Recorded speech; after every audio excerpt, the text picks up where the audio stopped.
Assalamualaikum warahmatullahi wabarakatuh. Pertama-tama, marilah kita ucapkan puji syukur atas kehadirat Allah Subhanahu wa Ta'ala. Yang terhormat, Bapak Zul Indra, STMSC, selaku dosen pengampu mata kuliah Data Mining.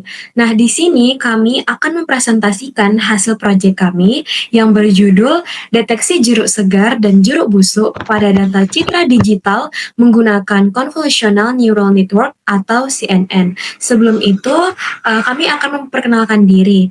Saya Yesi Rahma Putri Utami dengan NIM 2303110131 dan rekan saya.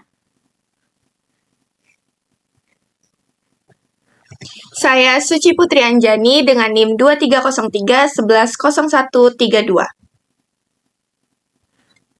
Saya Nurul Sakila Indayana dengan NIM 2303114321.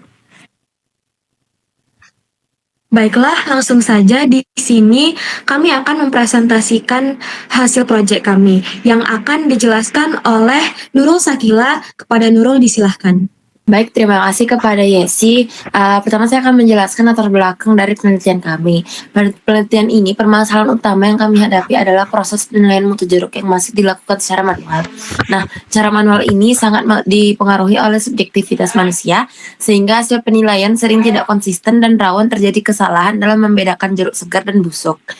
Metode-metode klasik seperti LCM atau HSV juga memiliki keterbatasan. Teknik ini sangat sensitif terhadap perbedaan pencahayaan, warna latar belakang, dan variasi tekstur, sehingga hasil klasifikasinya tidak stabil.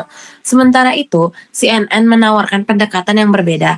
Nah, CNN mampu mengekstraksi fitur visual secara otomatis tanpa perlu menangkap pola warna, busuk, dan tekstur dengan kompleks. Nah, tekstur yang kompleks. Nah, CNN terbukti lebih akurat dalam membedakan jeruk segar dan jeruk busuk. Karena inilah CNN menjadi solusi yang relevan untuk meningkatkan akurasi penilaian mutu jeruk. Baik, selanjutnya saya akan menjelaskan tujuan dari penelitian kami. Nah, penelitian kami ini memiliki 4 tujuan utama. Yang pertama adalah mengembangkan model CNN yang mampu mengklasifikasi jeruk segar dan busuk secara otomatis berdasarkan citra digital. Yang kedua, mempersiapkan dataset melalui pre-processing seperti balancing, resize ke 224x224, normalisasi, dan augmentasi agar data lebih bersih, seimbang, dan siap digunakan untuk pelatihan. Yang ketiga, menerapkan model VGG16 dengan teknik transfer learning. Penggunaan bobot pre-trained dari ImageNet membantu model lebih cepat beradaptasi dalam mengenali pola visual jeruk. Nah, yang keempat adalah mengevaluasi kinerja model menggunakan metrik seperti akurasi, precision, recall, event score, dan confusion matrix untuk mengetahui seberapa baik model mengenali kedua kelas ini. Baik, selanjutnya saya akan menjelaskan metodologi dari penelitian kami. Nah, metode penelitian ini dimulai dari pengumpulan citra jeruk segar dan busuk menggunakan proses pemotretan langsung. Setiap citra dilabeli label sesuai kondisinya. Seperti jeruk yang busuk akan kami labeli busuk dan jeruk yang segar akan kami labelin segar. Nah, selanjutnya dilakukan pre-processing. Dataset awal tidak seimbang sehingga dilakukan balancing. Ukuran gambar diseragamkan menjadi 224 kali 224 agar sesuai dengan arsitektur VGG16. Augmentasi seperti rotasi, flipping, dan penyesuaian warna dilakukan untuk menambah variasi dan membuat model lebih robust. Nah, pemodelan menggunakan VGG16 ini dilakukan dengan transfer learning. Lapisan awal tetap dipertahankan untuk menjaga fitur dasar, sementara lapisan akhir diubah agar sesuai dengan kebutuhan klasifikasi dua kelas. Dataset kemudian dibagi menjadi 70% data pelatihan, 15% validasi, dan 15% pengujian. Pembagian ini menggunakan stratified sampling agar proporsi segar dan busuk tetap seimbang. Setelah model dilatih, proses evaluasi dilakukan untuk mengetahui performa akhir dan kemampuan model dalam mengenali citra baru. Baik, selanjutnya saya akan menyerahkan kepada moderator. Baiklah, terima kasih kepada Nurul Sakila. Selanjutnya yaitu materi yang akan dijelaskan oleh rekan saya yaitu Suci Putri. Kepada Suci disilahkan. Baiklah, selanjutnya saya akan menjelaskan mengenai proses training, yang dimana pelatihan model dilakukan dalam 2 tahap. Tahap pertama adalah initial training, di mana semua layer utama VGG16 dibekukan. Pada tahap ini, hanya lapisan baru seperti global average pooling dan dance yang dilatih. Tujuannya agar model beradaptasi secara perlahan dengan karakteristik jeruk tanpa merusak bobot dasar yang sudah dipelajari dari ImageNet. Setelah performa stabil, dilakukan fine-tuning dengan membuka 12 layer terakhir dari VGG16. Pada tahap ini, model belajar fitur yang lebih spesifik seperti pola jeruk, tekstur pada kulit jeruk, dan perubahan warna halus. Untuk mencegah perubahan bobot yang telah drastis, digunakan learning rate sangat kecil yaitu 1E sampai 5. Nilai ini membuat proses penyesuaian bobot berjalan halus dan stabil. Dengan strategi 2 tahap ini, model tidak mengalami overfitting. Hasilnya terlihat dari konsistensi validation akurasi yang lebih tinggi dibandingkan training akurasi. Selanjutnya, saya akan menjelaskan mengenai hasil penelitian, yang dimana hasil penelitian menunjukkan bahwa training akurasi berada pada kisaran 83 hingga 87%. Ini menandakan model mampu belajar dengan baik meskipun masih membuat beberapa kesalahan pada data pelatihan. Menariknya, validation akurasi justru lebih tinggi, yaitu 90 hingga 95%.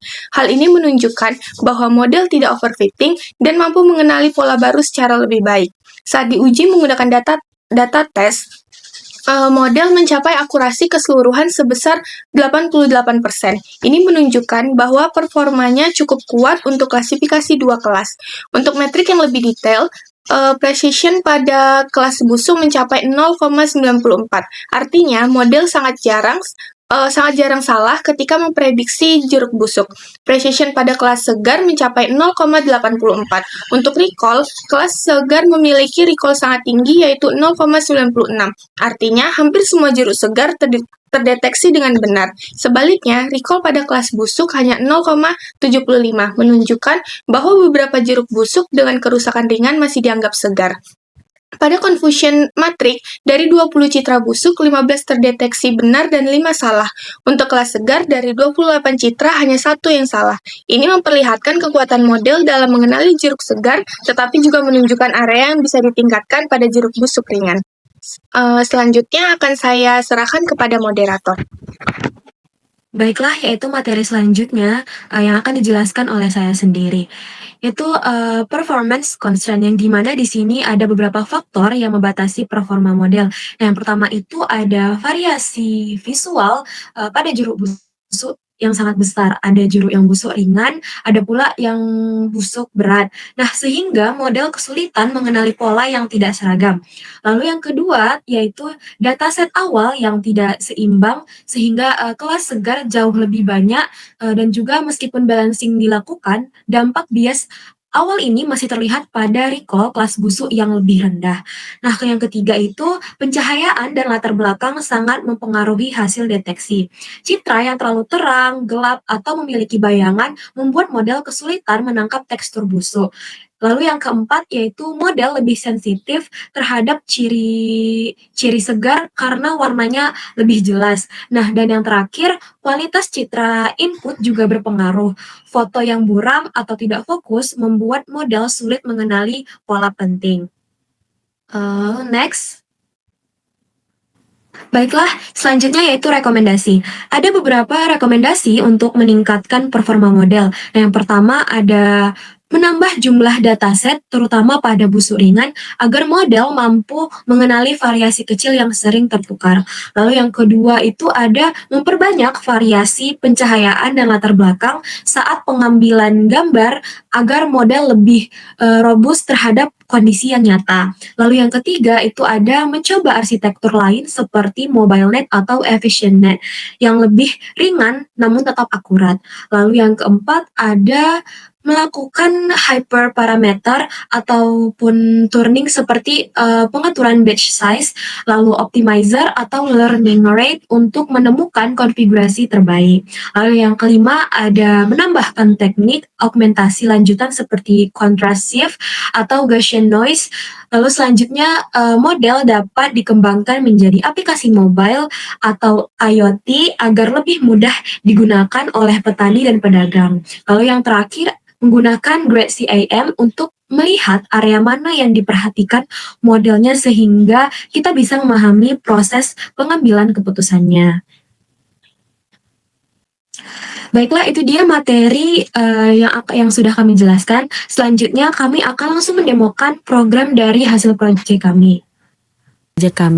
Di sini saya menggunakan Google Colab dan di sini saya telah mempersiapkan beberapa gambar dalam folder untuk dites. Di sini saya akan mengganti nomor image-nya. Di sini saya mengganti angka 4 dengan angka 1. Kemudian ketika di run, maka model akan menghasilkan prediksi bahwa gambar tersebut merupakan jeruk busuk dengan confidence 100% dan detail probabilitasnya per kelas dengan jeruk busuk 100% dan jeruk segar 0%. Nah, kemudian di sini saya akan mencoba memprediksi lagi dengan menggunakan gambar yang lain. Di sini saya mengganti nomor image-nya lagi. Nah, ketika di run, maka model akan menghasilkan bahwa gambar tersebut jeruk busuk dengan confidence 99,92% dengan detail probabilitas per kelasnya jeruk busuknya 99,92% dan jeruk segarnya 0,08%. Nah, selanjutnya di sini saya akan mencoba dengan gambar terakhir yang akan saya coba setelah saya mengganti nomor image-nya, saya merankan kembali. Nah, di sini model menghasilkan prediksi bahwa gambar tersebut jeruk busuk dengan confidence 100% dengan detail probabilitas per kelasnya jeruk busuk 100% dan jeruk segarnya 0%. Baiklah, itu dia presentasi hasil proyek kami. Jika ada salah kata ataupun kurang dari hasil proyek kami mohon maaf. Saya akhiri. Assalamualaikum warahmatullahi wabarakatuh.